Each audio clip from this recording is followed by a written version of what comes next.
So yeah, many thanks and welcome to this panel session. I'm very happy to be talking about grid, and yeah, we have an excellent panel here next to me, Patrice Messiadis. Maybe you would like to introduce yourself and say something about Yeah, sure. It's been really nice to be here with all of you. One more event. My name is Patrice Messiadis. I'm the managing partner of Wattro. Wattro is a pure greenfield development platform, part of the wider Macquarie Green Investment Group, which invested in the company in 2021. And also, I teach in the University of London, in City University of London, in the ESCP Business School in Paris. Many thanks. And we also have Mariana Anayu from the European Investment Bank. Hello, thank you very much, Evangelos, and I would like to thank also the organizers for the excellent organization and invitation in this very important event. I represent the EIB, the European Investment Bank Group. We have a local office. We are here, we have an office in Athens with around 15 colleagues covering different areas like project finance, energy, also research. I would say that we have a very varied team, and also representatives from the European Investment Fund covering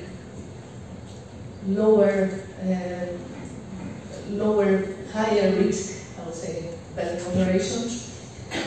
So the European Investment Bank, for those that may not know, it's the European bank. It's a bank of the European Union. We are owned by 27 member states of the European Union, and we are active in more than 160 countries. We are very much active in Greece. For example, last year it was one more record year of operations in Greece, and Greece was the largest beneficiary per capita in whole Europe. Perfect, thanks. And finally, we have Thomas Stavru, I guess. But yeah, representing Valorem. Yeah. Hello. First of all, thank you very much for the invitation. I think it's also the first time that Valorem probably speaks in the panel, but I think it's a good opportunity because it's about free connection. Valorem is established in 1994. It's 25 years from engineers and Pelletier. We have more than 5 gigawatts worldwide in development, mostly wind and PV, but also hydro. We also invest in hydrogen, mostly in France, and storage. And actually, we are more than 450 people. In Greece, we established the company in 2019, and we have more than 680 megawatts, but we stopped there for the reason we're going to discuss today. So, thank you. Perfect. And I'm Evangelos Vazis. I'm the head of Southeastern Europe in Aurora. So, yeah, today in this panel we'll be talking about grid, and we call it how to reduce delays, encourage modernization, but also we will be discussing about the grid more generally. What are the risks and implications for investors, for developers, and hopefully we'll come up with some suggestions of what can be done based on international experience and any other ideas we might come up with. So, firstly, yeah, a little bit of context. We discussed, and we have discussed since the morning about the great ambition we have, not just in Greece, throughout the Southeastern European region, on the deployment of renewables. So, there's a lot of wind, a lot of solar that is expected to be deployed, very high targets to be achieved. So, that obviously poses a threat for the grid. Because, as we all know, renewables are intermittent, and by having a lot of renewables in the system, there is a requirement for grid adequacy, but also reliability, so that there has to be enough grid to support all of these new technologies and all this capacity. So, one is the actual capacity, and the other component is the modernization. Is the grid reliable enough, and does it have the flexibility and anything that it needs in order to be able to be consistent with that high deployment of renewables? So, yeah, and that's the first thing. there is a lot of new grid that will be required. There is a question whether there is a lot of investment there. Is that consistent? Like, how do we see the region, but also Europe more widely? And I will pose this question to Patrik. Yeah, I think this graph here is from the IEA. It's quite revealing. I think this is the gap or the deficit in grid investment level that we currently have, and I think this paints the picture of what we're facing. So, is the investment adequate? No. Is there money to be able to be deployed in grid investments? Yes. Do we have the regulatory framework or the enablers in order to be able to do so? No. In a lot of countries, between them Greece, we have a monopoly, we have one system operator in the high voltage IPO, and also in the distribution we have HEDNO. So we have the conditions of a monopoly essentially, and that creates pressure across the board. Can private investments accelerate the necessary, or can private capital accelerate the investment needed in the grid? Yes. We were having discussion. I would say, give me a fixed 5% return, and I can pour any amount of money you want and accelerate all the investments you want in the grid. However, the grid investment is one part of the equation. The other part of the equation is, I think it was mentioned this morning, it's supply and demand. And so how can we balance how can we balance supply and demand, and how can we be ready with what is coming? Because what is coming sets the tune for developers or companies that they are willing to develop for the long term, and others that they see things a bit more short term. I think this will be issues that we will discuss in this panel. And yes, bottom line, private investment money is there. Can we utilize it at the moment? In Greece and in other neighboring countries, I would say no, because there is no framework to allow it.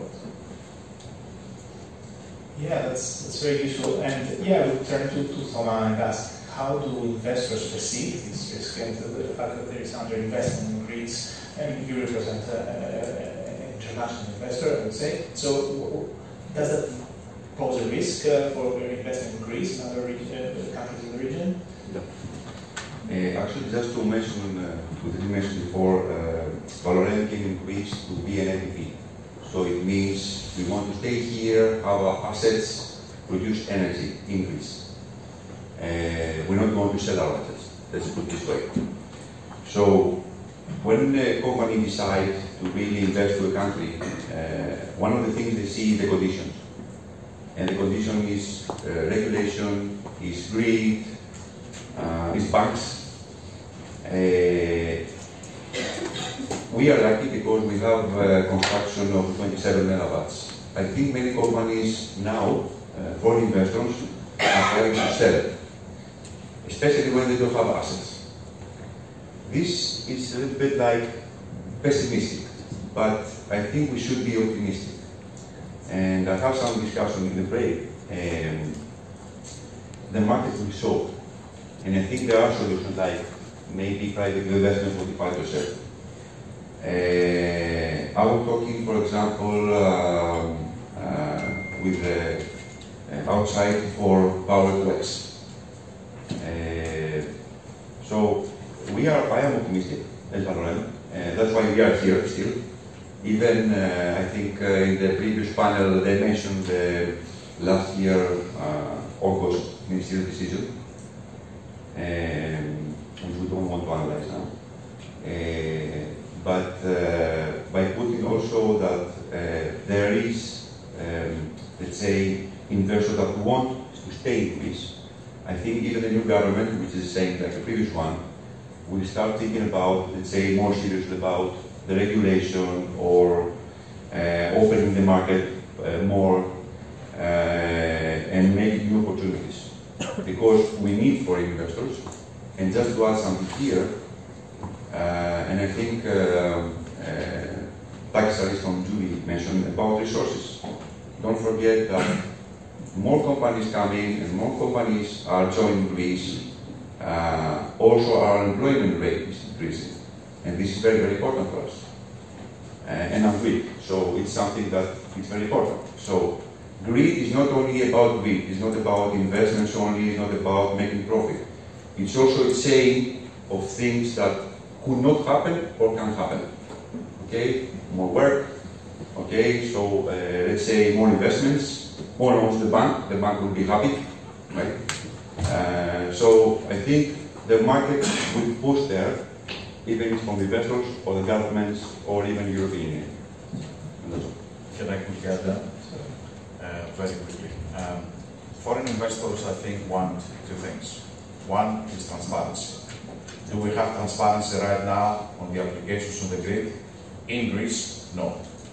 It's a black box. You put in an application, you don't know what is your series, whether they're going to be examined this month or next month or 2 years from now. We need statutory times. When we say 4 months or 6 months or 12 months to get an answer, it should be 12 months to get an answer. Same with environmental authorities, right? If we have resourcing issues, then the regulator or the government should come back to the investors and say, okay, can we outsource that? If you can outsource that, would you be willing to pay in order to get a grid offer on a specific timeline? Yes, we would. So charge us for it if you don't have the resources to deal with the volume of applications, all right? And then we need stability. So we cannot have every 6 months a change in the legislation. You have privatization. We have the consultant from the minister this morning saying we did things great, and you put the privatization. Privatization based on what? You explain to me category A and some of the subcategories that they have in there, and what is the rationale behind them, and then we can discuss. So we need to somehow create a level playing field, and either we want to retain foreign companies like Valorem, like Macquarie, or we won't. We can simply say that, you know what, we have adequate capital in the country, and we don't actually need Valorem to come in to invest. But we need to create a level playing field that remains steady. We were discussing about the UK this morning. I've been in the UK since 2011. I've been developing there, all right? The grid hasn't changed. They've done tweaks and you pay this and you pay that, but the grid remains the grid. And actually the big difference between the UK and Greece, if we talk about best practices, is that in the UK you get a connection for 2033, and you can then calculate as an investor whether you want to securitize the grid or not, and wait until 2033, and then discuss about power to X and everything else. Here, we don't even know if we're going to have a grid connection in 2040. So this creates uncertainty. Uncertainty is not good for foreign investment. Certainly. And I agree. We will revisit those points later on, but before that I would like to give a chance to Mariana to reflect on that, but also to tell us a little bit about how EIP is supporting the system operation, both the transmission and the distribution system in Greece. For the EIP, of course, it's a strategic priority to develop renewable resources, and everything depends on the grid, of course. During the last years, we have supported the development of interconnections, CRETA with the mainland, and recently we signed an agreement to support the interconnection of Cyclades with the mainland. This is with IPTO and also with the independent distributor, with the DE. What we have done so far is that we have already financed projects for the modernization and the expansion of the network, distribution network, but also smart metering. What we have in front of us is a vast pipeline, I would say, that we are ready to support investments for distribution system of 2 billion, and for the IPTO, we can support investments of 1 billion over the next 3 years. So I think that this is going to be a very big support for the development of the grid. Going a little bit further to explain a little bit the EU policy around this, the European Union has issued the Green Deal, and the European Investment Bank has established a climate bank roadmap. We have committed to dedicate 50% of our financing per year to investments, sustainable finance investments. This means that what we are investing in the last 5 years for energy, we are doing almost 12 to 14 billion per year for energy. These are the investments in the grid, in different countries, of course, investment for energy efficiency, investment for local resources. And I would say that the 2022, with the energy crisis and the climate crisis, it was a record year for us because we did 17 billion under also the new mandate REPowerEU, which is exactly what we are trying. There are resources in order to enhance our financing in Europe to reduce the reliance on fossil fuels and developing local resources. Excellent. Yeah, that's very good to know. Yeah, recently we had more rules about curtailment. And I would like to ask Thomas about this. I mean, how does that affect, again, investment confidence? And how big is the impact really? Like, because we have seen the numbers. It might, yeah, it is a curtailment on power, not necessarily on energy. So how big a threat is that? How do developers perceive this? Curtailments, at least when I was in Finland 2 years ago, is something that is normal in the grid. During the previous panel discussion, I think I made some notes, and sorry because I'm a bit old. So they talked about reduced PPA prices, about limited grid. We're talking about curtailments. So normally we should just pack and go. Curtailment is not something we see in Greece, probably something very, let's say, important parameter, but it's something normally abroad. This is not something that we as a company really have concerns. We have concerns together with the other parameters. I mean, when you do a business plan, when you want to invest, when you go to ask bank a loan, which is not only a question to me but also to the banks. I mean, you go to the bank, you want to invest, and you say, okay, sorry, I will make 20% less. And then you see what EIB will tell you, for example, right? This is not something that we should worry if it was the only parameter in the market. I think it's very important really to see all the rest. For example, storage is something it's very important to really start investing with the proper regulation, right? What is important here, and maybe I will change a little bit your question, because I want to add what Ipatio said about transparency. I think it's very, very important for our IPTO to really try to make this transparency.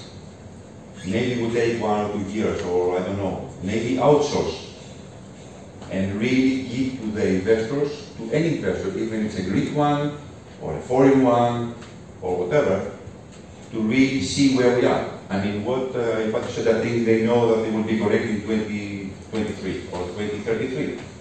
Then we say, okay, we stay, because don't forget we have LOGs to pay, we have subcontractors to pay, we have employees to pay, so we need to think. And I think, just to read what the title said, how to reduce delays and encourage modernization, for me now, except if the new government would change the decision, but for what we have in our table, we need really to be more transparent.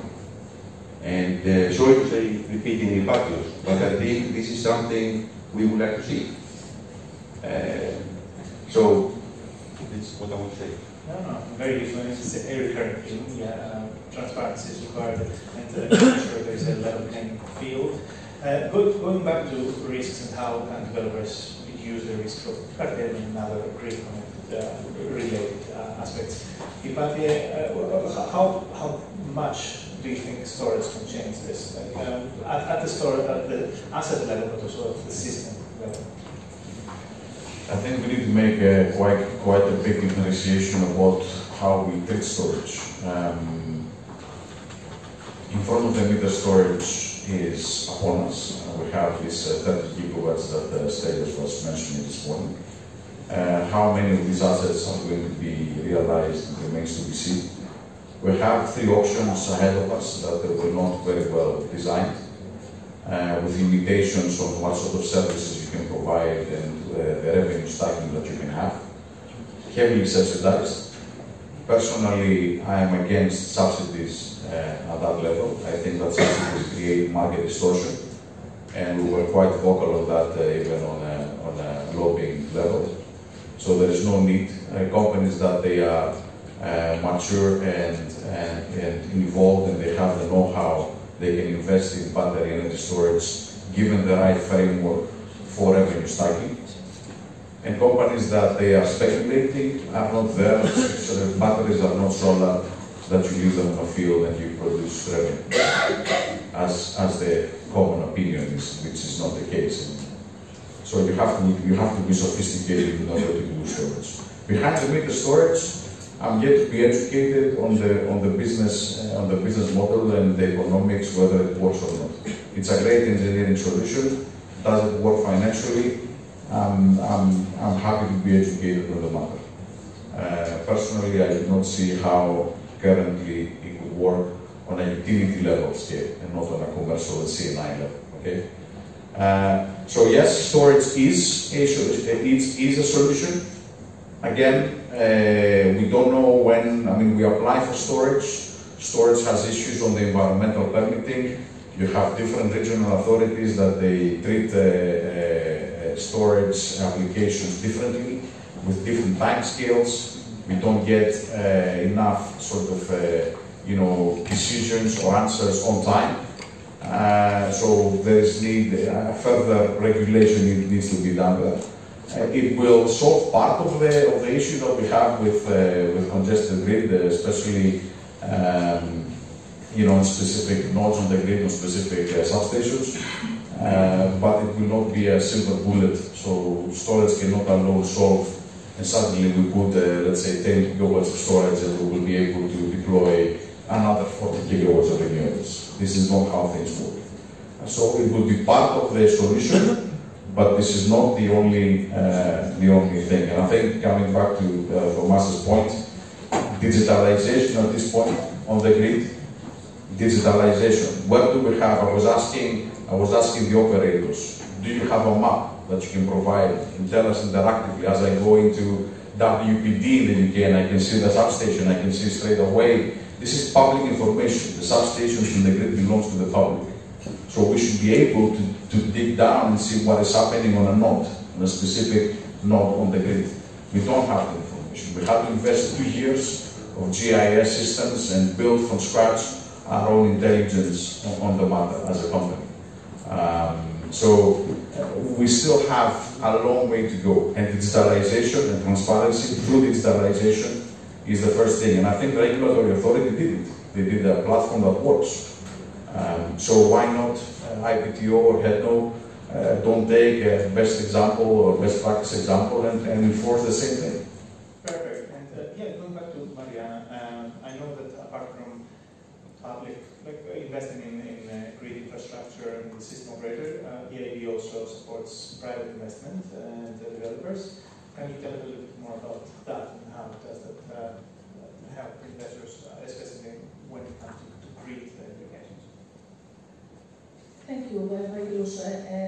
Indeed, I think that it is important to reiterate that the role of a European Union bank is not only to support governments, not only to support the public sector, but it's the private sector that also needs to be supported.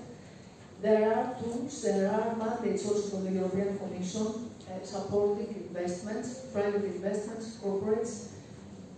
We have a very long list of projects that have been financed, from solar plants, from wind parks, offshore wind parks, battery storage, interconnections, of course, in all the member states. I think that there is a long list, and recently also in Greece, we financed the development of nationwide network of electric vehicles charging stations.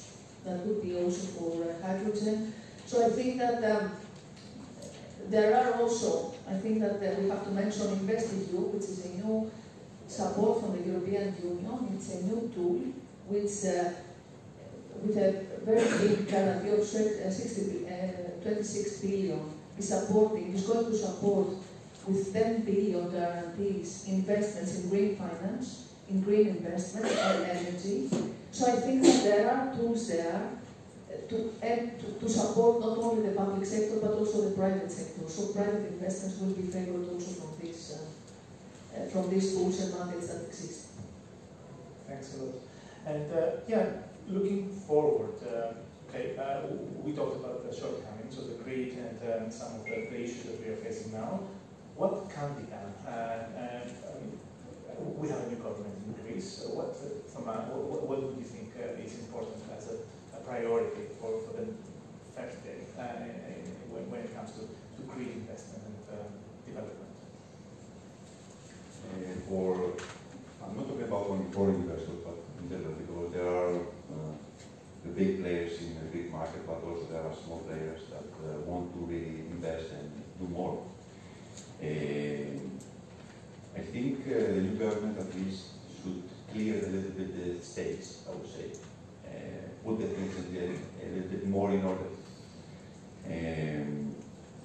I don't know, for example, if we can smooth what Patria said about the green priority and the reasons why are behind, etc. And sometimes I understand it's difficult to really change these kind of things. But on the other hand, for me, it's very important that there are more information given, again, Patrios mentioned it, to the public about where we are, how much capacity I can invest. Do I scope, for example? I mean, to be honest, Valorem is investing in 5 countries. They can invest in other countries, but they choose to. We choose to invest in Greece. Do we stay? And I'm not talking about only Valorem. I'm talking about many companies. Do we stay or do we leave? So I had a meeting last summer with the French embassy and the ex-Prime Minister of Energy. And actually, this is the discussion I had with him. And actually, this was before the ministerial decision. And I said, Mr. Minister, do we pack and go home or do we stay? And he said, no, please stay. I mean, we go and give solution. At least is what we have. And I was not alone, at least there was other also French investors. So I'm optimistic, to be honest. I believe that the government will think again, twice and 3 times how they have to go forward. It's benefit for Greece and for the Greeks and for other companies that come into Greece. And in the end, what I say, because to be honest, I'm working from 1993, 30 years in the renewable business, and I'm working in this business not because I'm making investments, okay, because I like this technology. And I will still be here until the end. But it's very, very important to understand and to feel that Greece wants to go forward. And the government wants really to push this technology to go forward. And I'm talking about PV wind, I'm talking about hydrogen, storage, etc.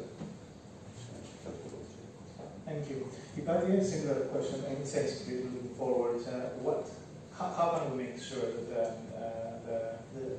the grid is fit for purpose? Are there any examples from other countries? You mentioned, and you have longer experience in the UK. Are there things that we could implement here? I think I've mentioned, let's start with the basics. Let's digitalize the information first and foremost. Let's create an environment where I can send the information through a platform and not take a stick, USB stick, and go in IPTO and wait outside for 15 minutes or half an hour until a guy goes up, stamps the thing, and comes back down to give me the proof of submission. Let's start with the basics. These are the basics. All right? So let's start there. We have best practice examples from other countries. I think looking, for example, at the battery energy system, the UK is one of the most developed markets that you have unsubsidized projects, and you wonder how can they do it? Well, they can. So you have something that you can copy and paste and adapt it accordingly to the Greek standards. All right. And also, this is something that we look. For example, we're looking to potentially invest in Bulgaria and Serbia. We want to go into new markets. How are we going to go there? We have already, as a foreign company coming from the UK to Greece, to reinvest in Greece after being away from Greece for almost 7-8 years, coming back in 2019 to invest in Greece with international investors, looking at what we face. Now, when we go to our neighboring countries, we're going to look twice or 3 times of whether we can identify similar patterns. If we can identify similar patterns, then we go back to square one. We say, do we actually want to invest? Or should we go in the States? Should we go in Australia? Should we go somewhere else where our time is better utilized and our money is better spent? And this is something I say to the local communities as well, because we have a lot of opposition about the local communities. First of all, it's not always there. You have, in some cases, a very small percentage that is very important. And you also have that opposition in big infrastructure projects like grid projects. And we've seen many grid projects being delayed because you had the protests from local communities. And all I'm saying is that we are investors. At the end of the day, we're going to invest money. Whether this money is going to be invested in Western Macedonia, or in Rhodes, or in Crete, or in Greece, or in Bulgaria, or in Romania, it doesn't matter. The money will be invested. So who loses if the money is not invested in a specific area? The country and the area. So let's start with the basics on the grid. Let's create a situation where everybody has the same sort of information on basic things. Fault levels on the inverters, on transformers, or whatever. Do I have the capacity to extend the substation on a specific node? No, basic things that we have. I mean, it's like discussing something which should be there already, and it's not. So let's solve that. Let's learn from the mistakes we did in generation, in solar and wind, and we see the same mistakes happening in batteries. Suddenly we have 30 gigawatts of standalone in front of the meter battery storage assets. 30 gigawatts. How? Why? Why they haven't put the necessary gateways from the beginning in order to avoid creating a market like in solar that you have 60, 70 gigawatts of solar that will never be realized. And also the remaining countries, the neighboring countries, should learn from that.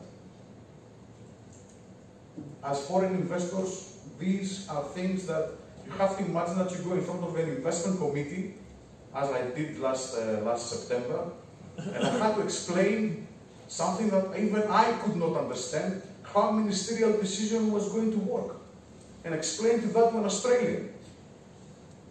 I mean, imagine that. And it's not just me, it's you, it's everybody. And then go to the bank and say, well, I need money, but I'm not that certain how things will work. Yeah? So how things will work. So let's start with the basics, language. Great. Yeah, maybe again, at the same spirit, what have we learned from other markets, and what are the learnings that we could be implementing here in Greece? Mariana, are there any examples from other countries? I think that investments, I would say to the EU side of the things, I think that investments will be supported, projects will be, I'm not going to discuss about the policy framework and the points that have been raised so far, because for me, I'm coming from the side of a European Union bank, so I need to see the things in a positive way, in a positive perspective. And I think that this is the positive perspective that we need to see. There are examples of very big and impactful investments, and I think that we are here to support new investments, and the bank is very much present not only in Greece but also in all the countries that need to support their green development and development of renewable resources. Many thanks. We do have a couple of questions, so I was wondering, Marianne, if I could stay with you on the impact of the change of regulations that have recently proposed, and what the impact will be for green development. Is that something you'd like to? Yes, I think that when we talk about EU regulations, yes, indeed, there is a storm of regulations. EU taxonomy, I think we all try to find our way in these regulations. In my view, coming of course from a bank with a very clear mandate and very clear commitment not to support fossil fuels, for me, green development is a type of investment which is supported by the EU taxonomy. So I think that at the end of the day, all these regulations want to create green investments, want to clarify what is exactly a green investment in order to attract investors and make them feel comfortable that there is no greenwashing, that there are really investments to green our planet. So I think that we have to see the positive side, and I think that the green development, in order to allow the further penetration of renewable power production from renewable resources, it's in a good way forward. Perfect, many thanks. Yeah, there is one more question about investors and whether they have appetite for green bonds. I don't know if anyone wants to comment on that. Green bonds guaranteed by what and what return? As I said, give me a fixed return, 5-6%, and I can invest, absolutely. But I mean, it's not a simple question. It has a lot of buts at the back and a lot of terms and conditions. Again, in the UK, you have the example of private substations that somehow you invest, you retain the capacity, and you have the time to develop your own projects. Can this be enforced in Greece or in Bulgaria or in neighboring countries? Maybe not. Maybe yes. Maybe it's a regulatory change. But certainly, private investment can accelerate the development of the grid. And when we talk about grid development, something that maybe we will pick up on other panels, but something that Thomas said, we all talk about this power to X thing now, and we try to find what this X is. Maybe it's hydrogen, maybe it's not, maybe it's tomatoes, maybe it's whatever, compost, yeah. But when we talk about demand and supply, and we talk about power to X, we need to take into consideration that power to X. For example, maybe in the panel tomorrow we'll have the chance to know more on the hydrogen, but what is the hydrogen consumption of Greece annually at the moment? What is the renewable energy required to green the grey or black hydrogen that we produce now? Why should we import hydrogen or something from Qatar or Middle East and not produce it here? What would be the demand, not only from a power point of view, but from a grid point of view as well? We're talking about PPAs and grid. Okay, you produce here and you have to have a connection here. How are we leveraging the virtual PPAs that they produce here and they sell energy in Belarus or in Belgium, in whatever, right? So there are a lot of things that they are connected with the grid infrastructure, and I think the challenge of curtailment is something that we've seen it in other markets, and in a sense we welcome it because then you can see which investors are sophisticated enough and which ones are lazy. Yeah? So who said it? It's a marathon. Someone said this morning that it is a marathon, so it is a marathon certainly. We are here to stay for the years to come, but we need that sort of stability in the market. Great. I think we're getting to a close, so I would like to ask a closing remark from everyone. Maybe Thomas, you can kick this off. Yeah, I would say what I repeated. In general, Valorem is optimistic for the Greek market. We are hiring people more, so this means that we are staying. And I believe that the government, the market, will lead in a proper way in order to, let's say, keep the investments ongoing. I mean, don't forget, in 2010, I remember myself, I had to think about what I'm going to do after the financial crisis. And I think after some years that we see now investments coming in Greece, banks opening tabs again with euros, we should keep it like this. And I think we should help all of us here. We should help on this, either by discussing with each other or discussing with our government and going forward. Thank you. Thank you. Ariana? For me, I think you have to remember that we have people on the ground here in Athens, but we also have local offices in Italy, in Zagreb, in Sofia, in Bucharest. Do not hesitate to reach out to us. I think that you will benefit from our projects, benefit from the quality and assurance of the EIB, but also a very complementary advisory support that we provide not only to the private but also the public sector, the private and public sector, in order to develop and make sure that there are projects that are aligned with the EU policies. Many thanks. Dimitri? We should go with a positive perhaps message, because I was very pessimistic despite my pink blazer, which expressed my feminine side. But anyway, I think the market has some foundations. We need to do obviously some changes to improve things, but this is a maturing process. It needs to be speeded up, of course, but it's a maturing process. For me, both on a grid side as well as on a corporate side, is what sort of frameworks you can implement to diversify both on technologies as well as potential revenue streams. So what other revenues you can bring in a renewable energy development, and what technology you can utilize, either technologies that are complementary or technologies that they are completely different from each other, which apply on a specific application on a specific location, and how do you bring that under an umbrella. And it is very encouraging, at least that we have the banks at the moment providing a secure financing environment for all of us to continue developing English. Perfect, thank you. And thanks to everyone. I think that was quite interesting. It was a roller coaster of positiveness and criticism, but I think it's a great position that we're ending the session.